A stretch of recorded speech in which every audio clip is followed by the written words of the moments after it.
श्रीमद्भगवद गीता अथ त्रयोदशो अध्याय।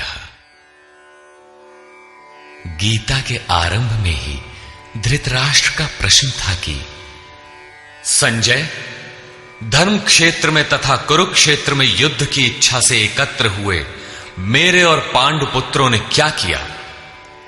अभी तक यह नहीं बताया गया कि वो क्षेत्र है कहां, किंतु जिन महापुरुष ने जिस क्षेत्र में युद्ध बताया, स्वयं ही उस क्षेत्र का प्रस्तुत अध्याय में निर्णय देते हैं कि वो क्षेत्र वस्तुतः है कहां।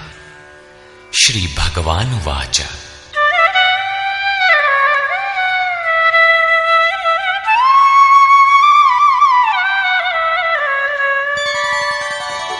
इदं शरीरं कौन्तेय क्षेत्रमित्यभिधीयते एतद्यो वेत्ति तं प्राहुः क्षेत्रज्ञ इति तद्विदः। कौन्तेय, ये शरीर ही एक क्षेत्र है और इसको जो भली प्रकार जानता है वो क्षेत्रज्ञ है। वो उसमें फंसा नहीं है बल्कि उसका संचालक है, ऐसा उस तत्व को विदित करने वाले महापुरुषों ने कहा है। शरीर तो एक ही है, उसमें धर्म क्षेत्र और कुरुक्षेत्र ये दो क्षेत्र कैसे? वस्तुतः इस एक ही शरीर के अंतराल में अंतःकरण की दो प्रवृत्तियां पुरातन हैं। एक तो परम धर्म परमात्मा में प्रवेश दिलाने वाली पुण्यमयी प्रवृत्ति दैवी संपद है और दूसरी है आसुरी संपद, दूषित दृष्टिकोण से जिसका गठन है, जो नश्वर संसार में विश्वास दिलाती है। जब आसुरी संपद का बाहुल्य होता है तो यही शरीर कुरुक्षेत्र बन जाता है और इसी शरीर के अंतराल में जब दैवी संपद का बाहुल्य होता है तो यही शरीर धर्म क्षेत्र कहलाता है। ये चढ़ाव उतार बराबर लगा रहता है, किंतु तत्वदर्शी महापुरुष के सान्निध्य से जब कोई अनन्य भक्ति द्वारा आराधना में प्रवृत्त होता है तो दोनों प्रवृत्तियों में निर्णायक युद्ध का सूत्रपात हो जाता है। क्रमशः दैवी संपद का उत्थान और आसुरी संपद का शमन हो जाता है। आसुरी संपद के सर्वथा शमन के उपरांत परम के दिग्दर्शन की अवस्था आती है। दर्शन के साथ ही दैवी संपद की आवश्यकता समाप्त हो जाती है, अतः वो भी परमात्मा में स्वतः विलय हो जाती है। भजने वाला पुरुष परमात्मा में प्रवेश पा जाता है। 11वें अध्याय में अर्जुन ने देखा कि कौरव पक्ष के अनंतर पांडव पक्ष के योद्धा भी योगेश्वर में विलीन होते जा रहे हैं। इस विलय के पश्चात पुरुष का जो स्वरूप है वही क्षेत्रज्ञ है। आगे देखें। क्षेत्रज्ञं चापि मां विद्धि सर्वक्षेत्रेषु भारत क्षेत्र क्षेत्रज्ञयोर्ज्ञानं यत्तज्ज्ञानं मतं मम। हे अर्जुन, तू सब क्षेत्रों में क्षेत्रज्ञ मुझे ही जान, अर्थात मैं भी क्षेत्रज्ञ हूं। जो इस क्षेत्र को जानता है वो क्षेत्रज्ञ है, ऐसा उसे साक्षात जानने वाले महापुरुष कहते हैं। और श्री कृष्ण कहते हैं कि मैं भी क्षेत्रज्ञ हूं, अर्थात श्री कृष्ण भी एक योगेश्वर ही थे। क्षेत्र और क्षेत्रज्ञ अर्थात विकार सहित प्रकृति और पुरुष को तत्व से जानना ही ज्ञान है, ऐसा मेरा मत है। अर्थात साक्षात्कार सहित इनकी जानकारी का नाम ज्ञान है, कोरी बहस का नाम ज्ञान नहीं है। तत्क्षेत्रं यच्च यादृक् च यद्विकारी यतश्च यत् स च यो यत्प्रभावश्च तत्समासेन मे शृणु। वो क्षेत्र जैसा है और जिन विकारों वाला है तथा जिस कारण से हुआ है, तथा वो क्षेत्रज्ञ भी जो है और जिस प्रभाव वाला है, वो सब मुझसे संक्षेप में सुन। अर्थात क्षेत्र विकार वाला है, किसी कारण से हुआ है, जबकि क्षेत्रज्ञ केवल प्रभाव वाला है। मैं ही कहता हूं, ऐसी बात नहीं है, ऋषि भी कहते हैं। ऋषिभिर्बहुधा गीतम् छन्दोभिर्विविधैः पृथक् ब्रह्मसूत्रपदैश्चैव हेतुमद्भिर्विनिश्चितैः। ये क्षेत्र और क्षेत्रज्ञ का तत्व ऋषियों द्वारा बहुत प्रकार से गायन किया गया है तथा नाना प्रकार से वेदों की मंत्रणा द्वारा विभाजित करके भी कहा गया है तथा विशेष रूप से निश्चित किए हुए युक्ति युक्त ब्रह्म सूत्र के वाक्यों द्वारा भी वही कहा गया है। अर्थात वेदांत, महर्षि, ब्रह्म सूत्र और हम एक ही बात कहने जा रहे हैं। श्री कृष्ण वही कहते हैं जो इन सब ने कहा है। क्या शरीर अर्थात क्षेत्र इतना ही है जितना दिखाई देता है? इस पर कहते हैं,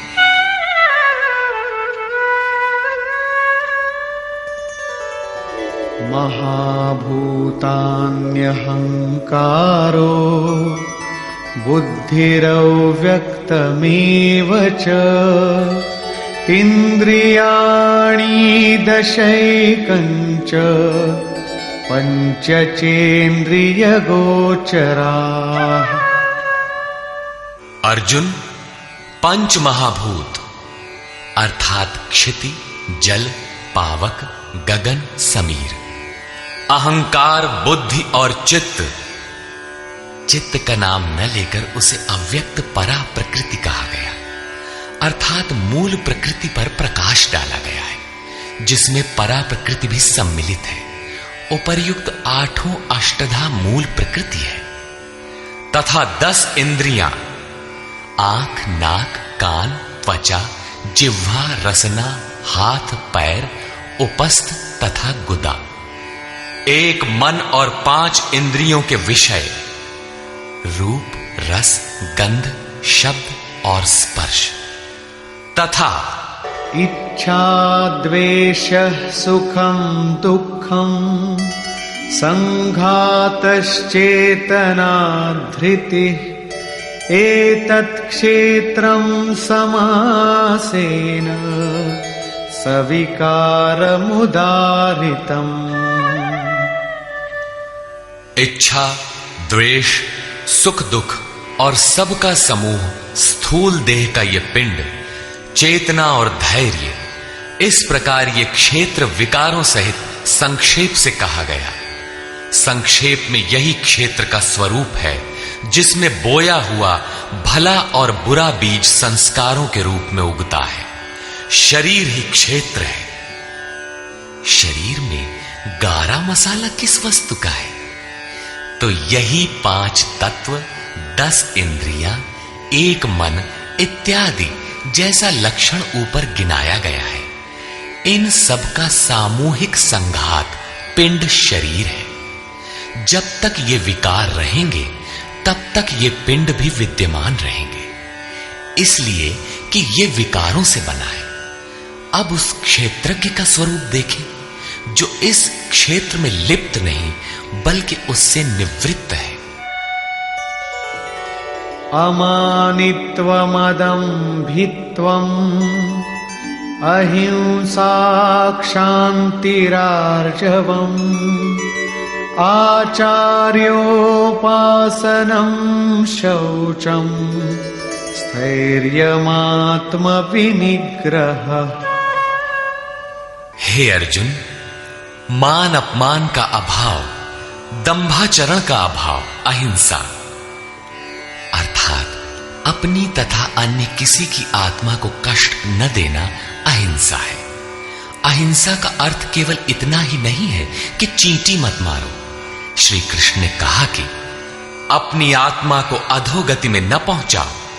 उसको अधोगति में पहुंचाना हिंसा है और उसका उत्थान ही शुद्ध अहिंसा है।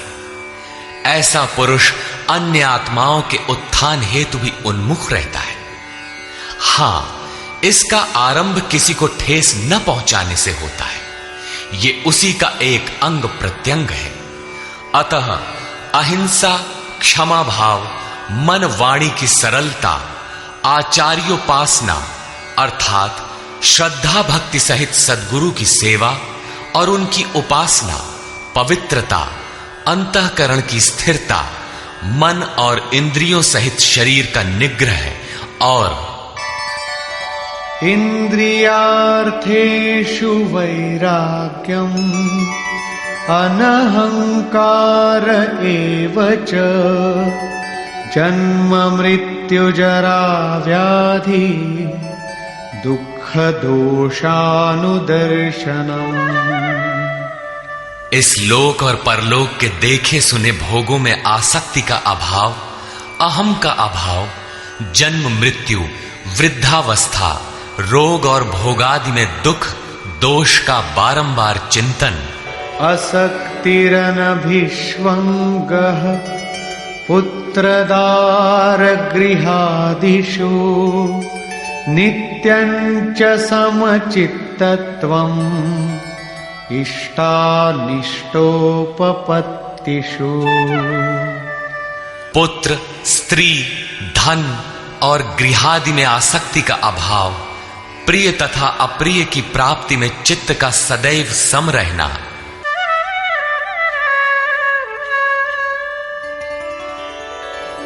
मयि चानन्ययोगेन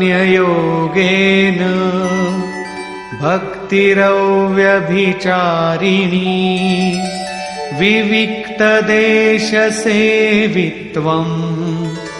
अरतिर्जनसंसदि।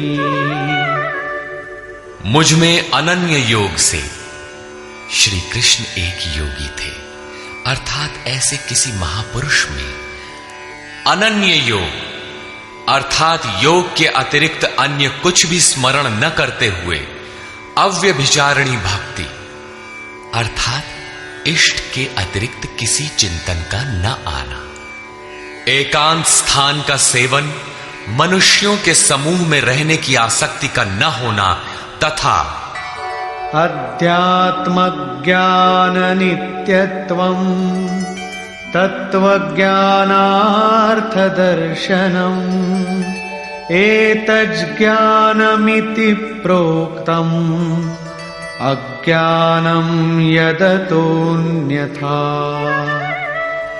आत्मा के आधिपत्य वाले ज्ञान में एक रस स्थिति और तत्व ज्ञान के अर्थ स्वरूप परमात्मा का साक्षात्कार, ये सब तो ज्ञान है और इससे जो विपरीत है वो सब अज्ञान है। ऐसा कहा गया है। उस परम तत्व परमात्मा के साक्षात्कार के साथ मिलने वाली जानकारी का नाम ज्ञान है। अध्याय 4 में उन्होंने कहा कि यज्ञ की पूर्ति में यज्ञ जिसे शेष छोड़ता है उस ज्ञानामृत का पान करने वाला सनातन ब्रह्म में प्रवेश पा जाता है। अतः ब्रह्म के साक्षात्कार के साथ मिलने वाली जानकारी ज्ञान है। यहां भी वही कहते हैं कि तत्व स्वरूप परमात्मा के साक्षात्कार का नाम ज्ञान है। इसके विपरीत सब अज्ञान है। अमानित्व इत्यादि उपर्युक्त लक्षण इस ज्ञान के पूरक हैं। ये प्रश्न पूरा हुआ। ज्ञेयं यत्तत् प्रवक्ष्यामि यज्ज्ञात्वामृतमश्नुते अनादिमत्परं ब्रह्म न सत्तन्नासदुच्यते। अर्जुन, जो जानने योग्य है तथा जिसे जानकर मरण धर्मा मनुष्य अमृत तत्व को प्राप्त होता है उसे अच्छी प्रकार कहूंगा। वो आदिर रहित परम ब्रह्म न सत कहा जाता है और न असत ही कहा जाता है, क्योंकि जब तक वो अलग है तब तक वो सत है और जब मनुष्य उसमें समाहित हो गया तो कौन किससे कहे। एक ही रह जाता है, दूसरे का भान नहीं। ऐसी स्थिति से वो ब्रह्म न सत है न असत है, बल्कि जो स्वयं सहज है वही है।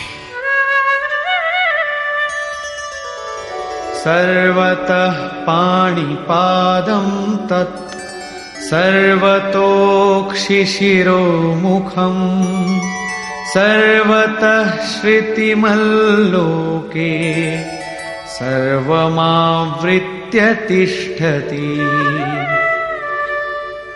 वो ब्रह्म सब ओर से हाथ पैर वाला, सब ओर से नेत्र सिर और मुख वाला तथा सब ओर से श्रोत्र वाला है, सुनने वाला है, क्योंकि वो संसार में सबको व्याप्त करके स्थित है।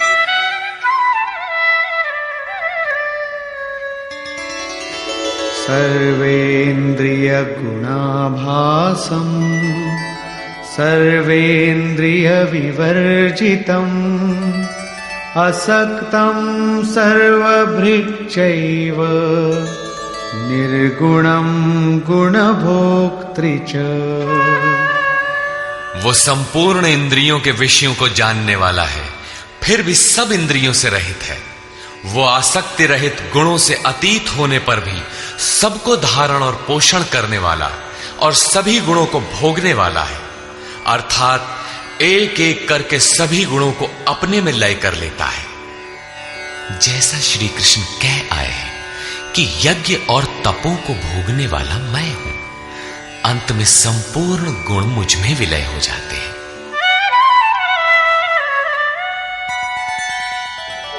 बहिरन्तश्च भूतानाम् अचरं चरमेव च सूक्ष्मत्वात् तदविज्ञेयम् दूरस्थं चान्तिके च तत्। वो ब्रह्म सभी जीवधारियों के बाहर भीतर परिपूर्ण है। चर और अचर रूप भी वही है। सूक्ष्म होने से वो दिखाई नहीं पड़ता, अविज्ञेय है, मन इंद्रियों से परे है तथा अति समीप और दूर भी वही है।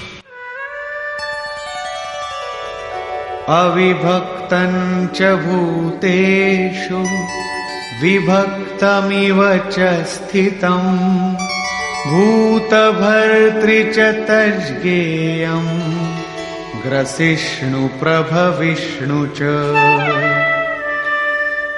अविभाज्य होकर भी वो संपूर्ण चराचर भूतों में अलग अलग के सदृश प्रतीत होता है। वो जानने योग्य परमात्मा समस्त भूतों को उत्पन्न करने वाला, भरण और पोषण करने वाला और अंत में संहार करने वाला है। यहां बाह्य और आंतरिक दोनों भावों की ओर संकेत किया गया है।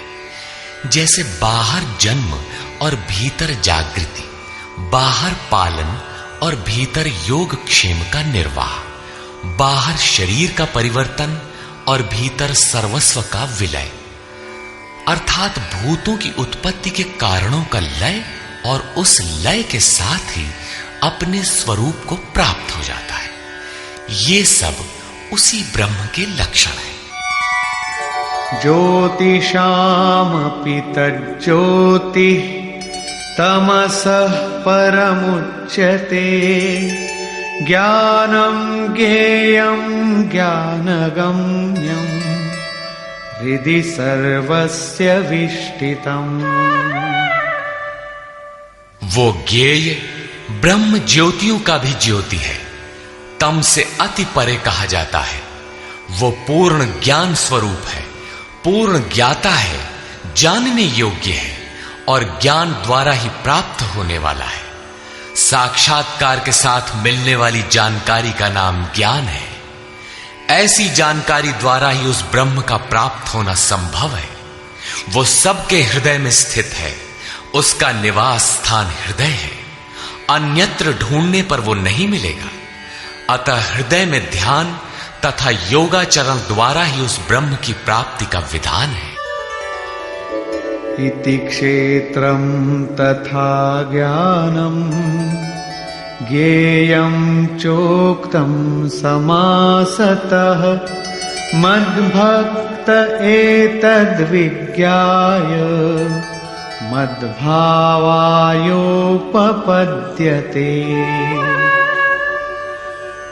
हे अर्जुन, बस इतना ही क्षेत्र ज्ञान तथा जानने योग्य परमात्मा का स्वरूप संक्षेप में कहा गया है। इसे जानकर मेरा भक्त मेरे साक्षात स्वरूप को प्राप्त होता है। अभी तक योगेश्वर श्री कृष्ण ने जिसे क्षेत्र कहा था उसी को प्रकृति, और जिसे क्षेत्रज्ञ कहा था उसी को अब पुरुष शब्द से इंगित करते हैं। प्रकृतिं पुरुषं चैव विद्यनादि उभावपि विकारांश गुणांश्चैव विद्धि प्रकृति संभवान्। ये प्रकृति और पुरुष दोनों ही अनादि जान, ऐसा संपूर्ण विकार तथा त्रिगुण प्रकृति से ही उत्पन्न हुए जान। कार्यकरण कर्तृत्वे हेतुः प्रकृतिरुच्यते पुरुषः सुख दुःखानां भोक्तृत्वे हेतुरुच्यते। कार्य और करण अर्थात जिसके द्वारा कार्य किए जाते हैं, विवेक, वैराग्य इत्यादि, तथा अशुभ कार्य होने में काम, क्रोध इत्यादि कारण है। उनको उत्पन्न करने में हेतु प्रकृति कही जाती है, और ये पुरुष सुख दुखों को भोगने में कारण कहा जाता है। प्रश्न उठता है कि क्या वो भोगता ही रहेगा या इससे कभी छुटकारा भी मिलेगा? जब प्रकृति पुरुष दोनों ही अनादि हैं, तब कोई उनसे छूटेगा कैसे? इस पर कहते हैं, पुरुषः प्रकृतिस्थो हि भुङ्क्ते प्रकृतिजान् गुणान् कारणं गुणसङ्गोऽस्य सदसद्यो निजन्मसु। प्रकृति के बीच में खड़ा होने वाला पुरुष ही प्रकृति से उत्पन्न हुए गुणों के कार्य रूप पदार्थों को भोगता है, और इन गुणों का संग ही इस जीवात्मा के अच्छी तथा बुरी योनियों में जन्म लेने का कारण है। ये कारण अर्थात प्रकृति के गुणों का संग समाप्त होने पर ही जन्म मृत्यु से मुक्ति मिलती है। अब उस पुरुष पर प्रकाश डालते हैं कि वो किस प्रकार प्रकृति में खड़ा है।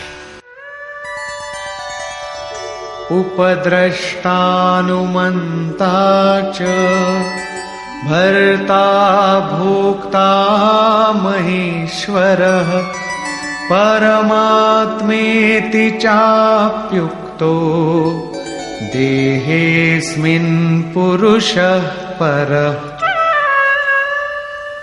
वो पुरुष उपद्रष्टा, हृदय देश में बहुत ही समीप, हाथ पांव मन जितना आपके समीप है उससे भी अधिक समीप दृष्टा के रूप में स्थित है। उसके प्रकाश में आप भला करें बुरा करें, उसे कोई प्रयोजन नहीं है। वो साक्षी के रूप में खड़ा है। साधना का सही क्रम पकड़ में आने पर पथिक कुछ ऊपर उठा, उसकी ओर बढ़ा तो दृष्टा पुरुष का क्रम बदल जाता है।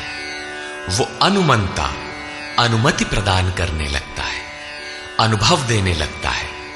साधना द्वारा और समीप पहुंचने पर वही पुरुष भर्ता बनकर भरण पोषण करने लगता है, जिसमें आपके योगक्षेम की भी व्यवस्था कर देता है। साधना और सूक्ष्म होने पर वही भोक्ता हो जाता है। भोक्तारम यज्ञ तपसाम, यज्ञ तप जो कुछ भी बन पड़ता है सबको वो पुरुष ग्रहण करता है, और जब ग्रहण कर लेता है उसके बाद वाली अवस्था में महेश्वर, महान ईश्वर के रूप में परिणत हो जाता है। वो प्रकृति का स्वामी बन जाता है, किंतु अभी कहीं प्रकृति जीवित है तभी उसका मालिक है। इससे भी उन्नत अवस्था में वही पुरुष परमात्मेति चाप्युक्तो, जब परम से संयुक्त हो जाता है तब परमात्मा कहलाता है। इस प्रकार शरीर में रहते हुए भी ये पुरुष अर्थात आत्मा परह ही है, सर्वथा इस प्रकृति से परे ही है। अंतर इतना ही है कि आरंभ में ये दृष्टा के रूप में था, क्रमशः उत्थान होते होते परम का स्पर्श कर परमात्मा के रूप में परिणत हो जाता है। य एवं वेत्ति पुरुषं प्रकृतिं च गुणैः सह सर्वथा वर्तमानोऽपि न स भूयोऽभिजायते। इस प्रकार पुरुष को और गुणों के सहित प्रकृति को जो मनुष्य साक्षात्कार के साथ विदित कर लेता है, वो सब प्रकार से बरतता हुआ भी फिर नहीं जन्मता, अर्थात उसका पुनर्जन्म नहीं होता। यही मुक्ति है। अभी तक योगेश्वर श्री कृष्ण ने ब्रह्म और प्रकृति की प्रत्यक्ष जानकारी के साथ मिलने वाली परम गति अर्थात उसका पुनर्जन्म से निवृत्ति पर प्रकाश डाला, और अब वे उस योग पर बल देते हैं जिसकी प्रक्रिया है आराधना, क्योंकि इस कर्म को कार्य रूप दिए बिना कोई पाता नहीं।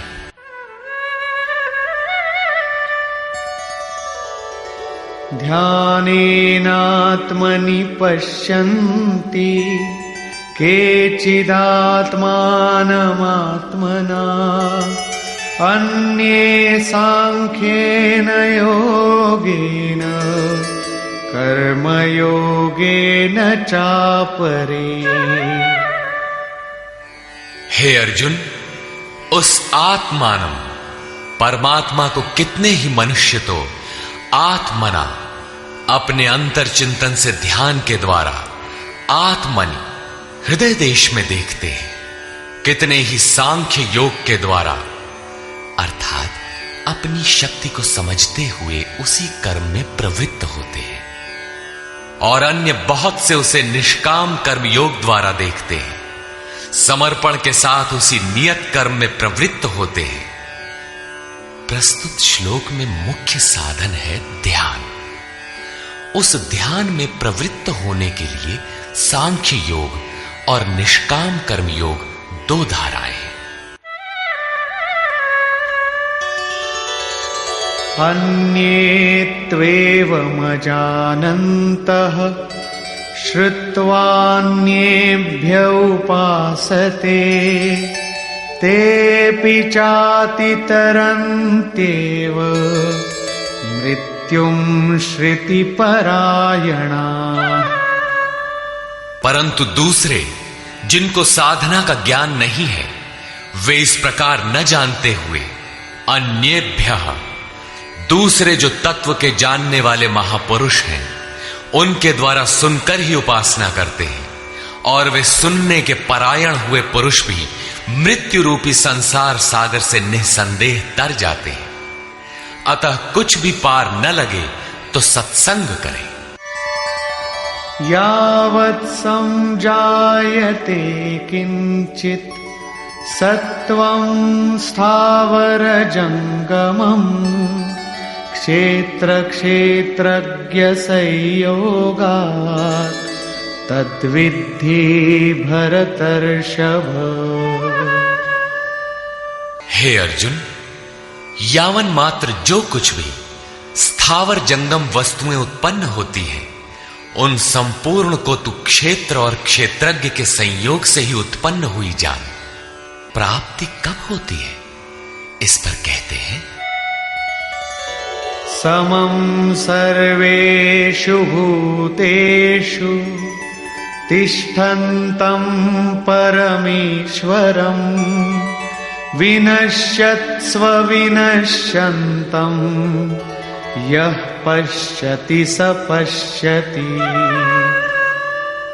जो पुरुष विशेष रूप से नष्ट होते हुए चराचर सभी भूतों में नाश रहित परमेश्वर को संभाव से स्थित देखता है, वही यथार्थ देखता है, अर्थात उस प्रकृति के विशेष रूप से नष्ट होने पर ही वो परमात्म स्वरूप है, इससे पहले नहीं। इसी पर पीछे अध्याय 8 में भी कहा था, भूत भावोद्भव करो विसर्गः कर्म संज्ञितः। भूतों के वे भाव जो भले अथवा बुरे कुछ भी संस्कार संरचना करते हैं, उनका मिट जाना ही कर्मों की पराकाष्ठा है। उस समय कर्म पूर्ण है। वही यहां भी कहते हैं कि जो चराचर भूतों को नष्ट होते हुए और परमेश्वर को समभाव से स्थित देखता है, वही सही देखता है।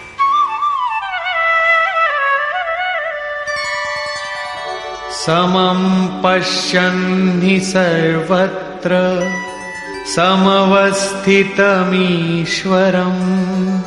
न हि नस्त्यात्मनात्मानं ततो याति परां गतिम्।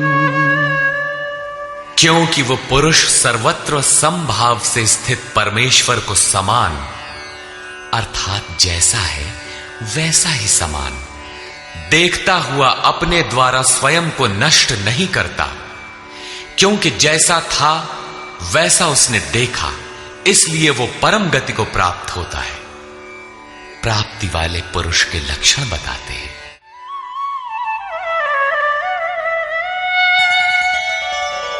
प्रकृत्यैव च कर्माणि क्रियमाणानि सर्वशः यः पश्यति तथात्मानम् अकर्तारं स पश्यति। जो पुरुष संपूर्ण कर्मों को सब प्रकार से प्रकृति द्वारा ही किया जाता देखता है, अर्थात जब तक प्रकृति है तभी तक कर्मों का होना देखता है, तथा आत्मा को अकर्ता देखता है, वही यथार्थ देखता है।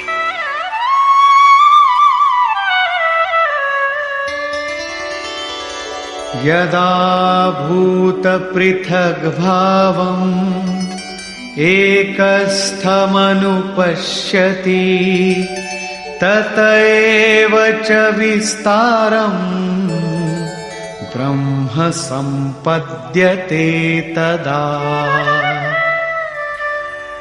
जिस काल में मनुष्य भूतों के न्यारे न्यारे भावों में एक परमात्मा को प्रवाहित स्थित देखता है तथा उस परमात्मा से ही संपूर्ण भूतों का विस्तार देखता है, उस समय वो ब्रह्म को प्राप्त होता है।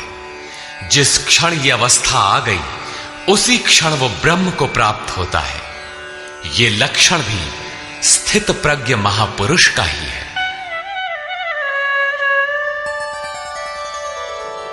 अनादित्वान् निर्गुणत्वात् परमात्मायमव्ययः शरीरस्थोऽपि कौन्तेय न करोति न लिप्यते।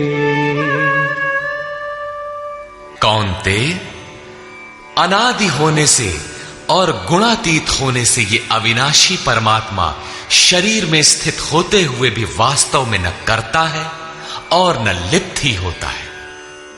किस प्रकार?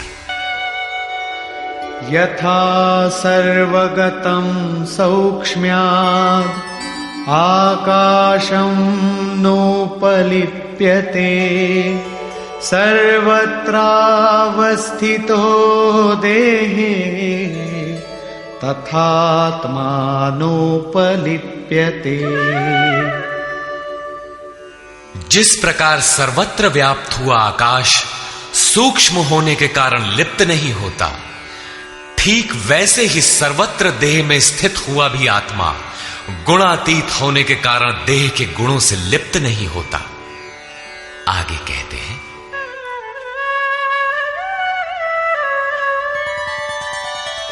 यथा प्रकाशयत्येकः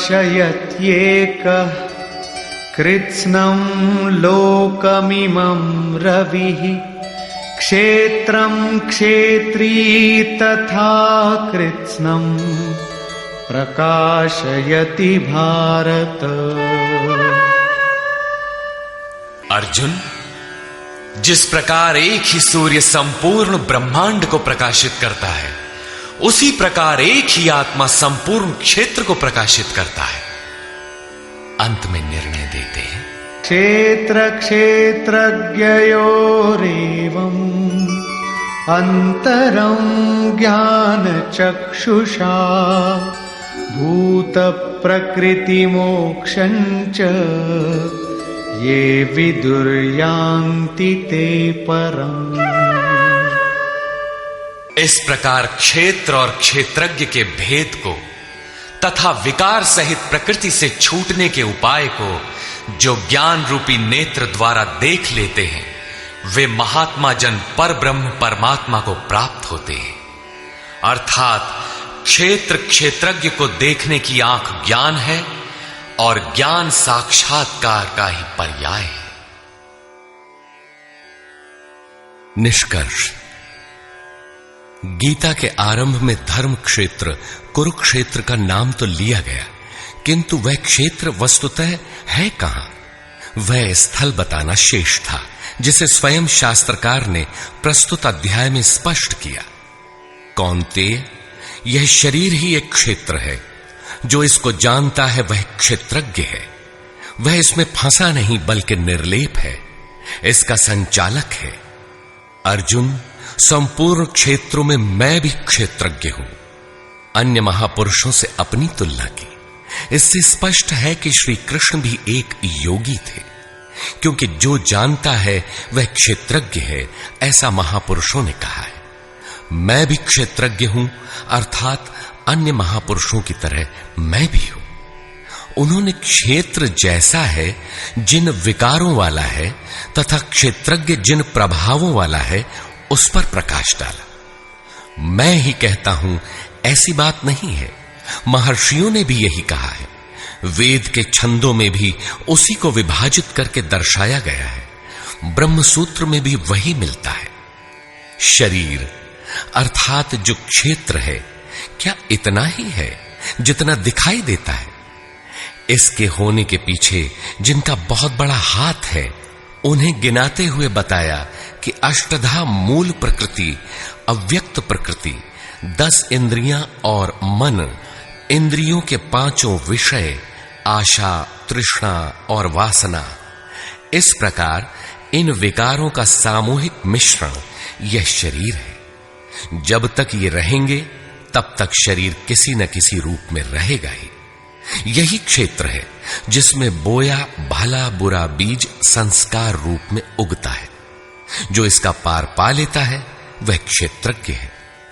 क्षेत्रज्ञ का स्वरूप बताते हुए उन्होंने ईश्वरीय गुणधर्मों पर प्रकाश डाला और कहा कि क्षेत्रज्ञ इस क्षेत्र का प्रकाशक है। उन्होंने बताया कि साधना के पूर्ति काल में परम तत्व परमात्मा का प्रत्यक्ष दर्शन ही ज्ञान है। ज्ञान का अर्थ है साक्षात्कार। इसके अतिरिक्त जो कुछ भी है अज्ञान है। जानने योग्य वस्तु है परात्पर ब्रह्म। वह न सत है न असत, इन दोनों से परे है। उसे जानने के लिए लोग हृदय में ध्यान करते हैं, बाहर मूर्ति रखकर नहीं। बहुत से लोग सांख्य माध्यम से ध्यान करते हैं, तो शेष निष्काम कर्म योग, समर्पण के साथ उसकी प्राप्ति के लिए उसी निर्धारित कर्म आराधना का आचरण करते हैं। जो उसकी विधि नहीं जानते, वे तत्व स्थित महापुरुष के द्वारा सुनकर आचरण करते हैं। वे भी परम कल्याण को प्राप्त हो जाते हैं। अतः कुछ भी समझ में न आए तो उसके ज्ञाता महापुरुष का सत्संग आवश्यक है। स्थित प्रज्ञ महापुरुष के लक्षण बताते हुए योगेश्वर श्री कृष्ण ने कहा कि जैसे आकाश सर्वत्र सम रहता हुआ भी निर्लेप है, जैसे सूर्य सर्वत्र प्रकाश करते हुए भी निर्लेप है, ठीक इसी प्रकार स्थित प्रज्ञ पुरुष सर्वत्र सम ईश्वर को जैसा है वैसा ही देखने की क्षमता वाला पुरुष क्षेत्र से अथवा प्रकृति से सर्वथा निर्लेप है। अंत में उन्होंने निर्णय दिया कि क्षेत्र और क्षेत्रज्ञ की जानकारी ज्ञान रूपी नेत्रों द्वारा ही संभव है। ज्ञान, जैसा कि पीछे बताया गया, उस परमात्मा के प्रत्यक्ष दर्शन के साथ मिलने वाली जानकारी है। शास्त्रों को बहुत रटकर दोहराना ज्ञान नहीं, बल्कि अध्ययन तथा महापुरुष को उस कर्म को समझकर, उस कर्म पर चलकर मन सहित इंद्रियों के निरोध और उस निरोध के भी विलय काल में परम तत्व को देखने के साथ जो अनुभूति होती है, उसी अनुभूति का नाम ज्ञान है। क्रिया आवश्यक है। इस अध्याय में मुख्यतः क्षेत्रज्ञ का विस्तार से वर्णन किया गया। वस्तुतः क्षेत्र का स्वरूप व्यापक है। शरीर कहना तो सरल है, किंतु शरीर का संबंध कहां तक है? तो समग्र ब्रह्मांड मूल प्रकृति का विस्तार है। अनंत अंतरिक्षों तक आपके शरीर का विस्तार है। उनसे आपका जीवन ऊर्जस्वी है। उनके बिना आप जी नहीं सकते। यह भूमंडल, विश्व, जगत, देश, प्रदेश और आपका यह दिखाई देने वाला शरीर उस प्रकृति का एक टुकड़ा भी नहीं है। इस प्रकार क्षेत्र का ही इस अध्याय में विस्तार से वर्णन है। अतः ओम तत्सदिति श्रीमद्भगवद गीता सूपनिषत्सु ब्रह्म विद्यायाम योग शास्त्रे श्री कृष्णार्जुन संवादे क्षेत्र क्षेत्रज्ञ विभाग योगो नाम त्रयोदशोऽध्यायः। इस प्रकार श्रीमद् भगवद गीता के भाष्य यथार्थ गीता का 13वां अध्याय पूर्ण होता है। हरि ओम तत्सत।